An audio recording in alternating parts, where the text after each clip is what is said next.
when hiring a cheap contractor costs you.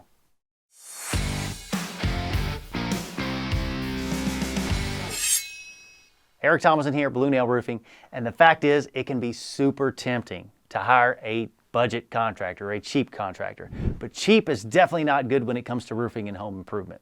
So the story I'll share with you is we had a customer that hired a budget contractor. They installed a roof on their home.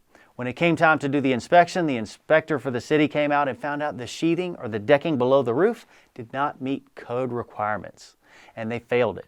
So the homeowner had to go back to the contractor and say, hey, why aren't you responsible for this? And the contractor said, hey, I didn't bid to replace sheathing, I just bid for your roof. And it cost them dearly because we had to come in and help by removing that brand new roof, replacing the sheathing below it, and putting a brand new roof back onto that home once it was corrected to get them the green tag they needed from the inspector. They had to pay double for this roof. So do your research. Make sure that you understand exactly what you're getting. This should have been addressed with the consumer before the roof was ever put on. It was not, and lo and behold, it cost them dearly. Wind or hail, call Blue Nail.